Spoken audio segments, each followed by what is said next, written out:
शीतला माता की पूजन होती है ठंडे समय में, शीतल समय में। शीतला माता ने ये नहीं किया कि रोटी बना के उठो और थाली लेके लाइन में लग जाओ।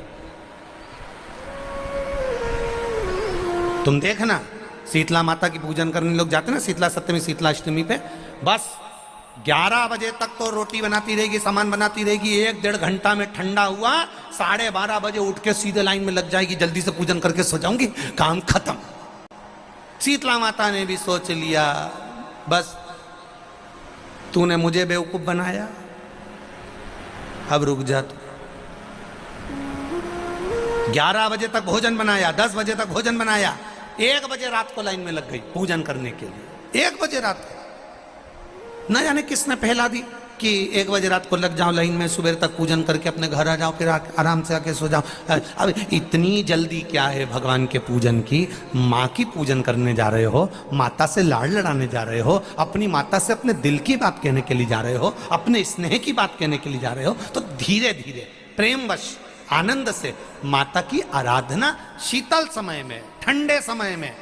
ठंडे समय का मतलब है भीतर से ठंडे होकर, अपने भीतर से ठंडे होकर।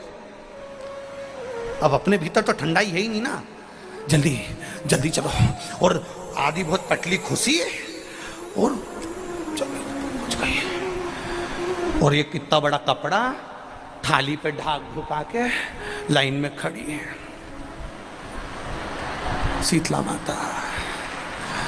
शीतला माता या हाथ में लोटा या हाथ में थाली, और इतनी देर में पड़ोसन निकल के बाजू में से जा रही थी और लोटा थोड़ा सा ढुल गया। अब यहाँ शीतला माता की पूजन करनी आई और ये हो गई चंद्र घंटा। लोटा जरा सा ही पानी का झलका, देख के नहीं चल सकती। ठंडा भोजन हाथ में, लोटा ठंडा पानी का, और अंदर अग्नि। शीतला माता भी कह रही इसको अजान दो पहले, इसको क्या मतलब? भीतर से शीतल होइए, भीतर से ठंडे होइए। चित्त वृत्ति मन जब भीतर से शीतल होगा, ठंडा होगा, तो मेरी शीतला माता, तुमने पूजन करा ना करा, मेरी शीतला माता प्रसन्न हो जाएगी। बस भीतर से शीतल होइए, ठंडे होइए भीतर से।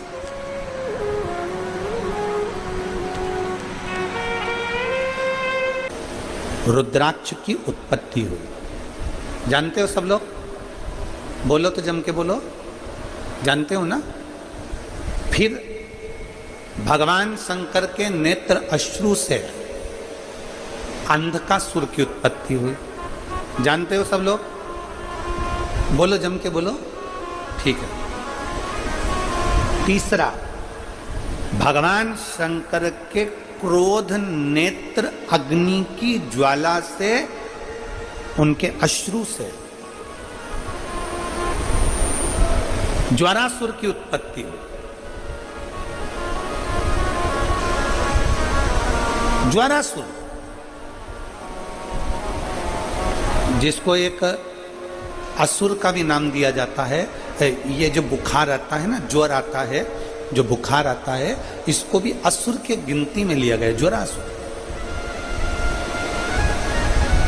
और इस ज्वारासुर को शांत करने के लिए माता शीतला को प्रकट किया गया। और आप गुरुग्राम वासियों के लिए तो बड़ा सौभाग्य का विषय है कि माँ शीतला आपके गुरुग्राम में आशीर्वाद देने के लिए सदा विराजमान रहती है। बोल शीतला माता की, शीतला माता की। माँ इस गुरुग्राम में माता शीतला अपने भक्तों के आशीर्वाद देने के लिए सदा विराजमान थी है। ज्वारासुर को शांत करने के लिए माँ शीतला को प्रकट होना पड़ा था।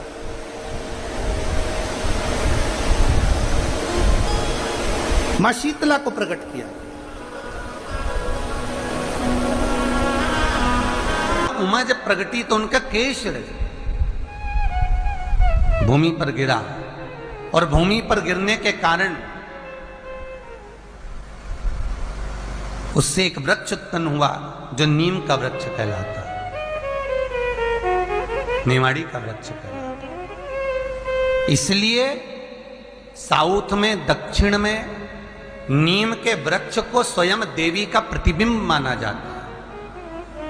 नीम के वृक्ष को स्वयं माता का प्रागट्य उत्सव माना जाता है। नीम के वृक्ष को स्वयं देवी का भाव वर्णित किया जाता है। और बहुत सुंदर बात है महाराज जी, जिसके शरीर में माता निकल गई हो, दाने दाने पड़ गए हो पूरे शरीर में, बुखार भी बहुत तेज आ रहा हो और पूरे शरीर में माता जी निकल गई हो, एक लोटा पानी जिसके शरीर में माता जी निकली है उसके पास में रख दो और वो पानी उठाकर नीम के पेड़ में उस व्यक्ति के ऊपर से 7 बार उतार के नीम के पेड़ में डाल दो। 3 दिन के अंदर उसकी माता जो शरीर में निकली हुई है, दाने दाने पड़े हुए हैं, जो बुखार बहुत तेज आ रहा है, उसमें धीरे धीरे आराम मिलना प्रारंभ हो जाता है। यहां तक शास्त्र कहता है कि किसी व्यक्ति को अचानक बहुत तेज बीमार आ गया, बहुत तेज बुखार आ गया, या एकदम, हम तो यहां तक कहेंगे कि ये वायरस चल रहा है, महामारी चल रही है, और कंठ में भी आपको अगर जलन पड़ रही है, कंठ रुक रहा है, बुखार बहुत तेज आ रहा है, शरीर में ताप है, डॉक्टर को दिखाओ मना नहीं है, सब कुछ करो मना नहीं है, पर 1 लोटा पानी अपने ऊपर से उतार कर 21 बार नीम के पेड़ में ले जाकर नाम गोत्र बोलकर डाल दीजिए और नीम के पेड़ के नीचे की मिट्टी को अपने कंठ पर लगा लीजिए। 20 से 25 मिनट बाद आपको आराम लगना प्रारंभ हो जाएगा।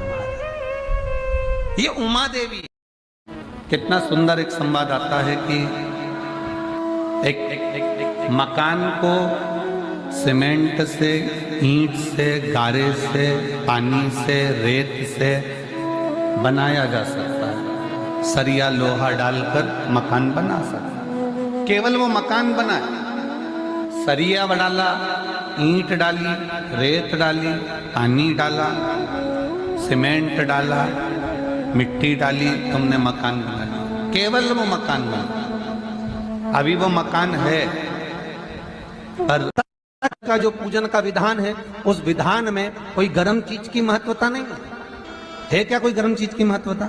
फिर भी दुनिया के लोग अपनी बुद्धि लगाकर माता की जब पूजन करने जाते हैं तो वहां अगरबत्ती भी जलाते हैं और दिया भी जलाते हैं।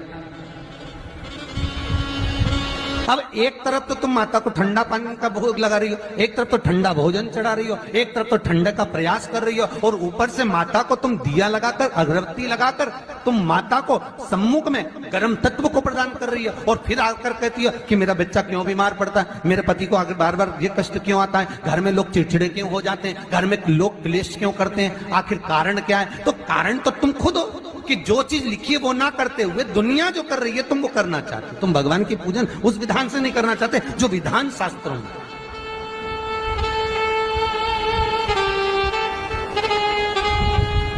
जो शास्त्रार्थ विधान कहता है। महाराज, शीतला माता की पूजन में कहीं ऐसा लिखा है कि तुम दिया लगाना, अगरबत्ती लगाना? शीतला माता की पूजन में लिखा है 1 लोटा पानी लेना, उस जल में पुष्प आदि लेकर माता को ठंडा भोजन का सुंदर भाव से माता का स्नान कराकर पूजन करना, अर्चना करना, कुंकू, चावल, रोली, मोली जो चढ़ा सकते हो, चुनड़ी, वस्त्र आदि जो चढ़ाना हो चढ़ाओ, पर यह नहीं लिखा कि तुम दिया भी लगाना कि अगरबत्ती भी लगाना, क्योंकि गर्म तत्व वहां चाहिए माता।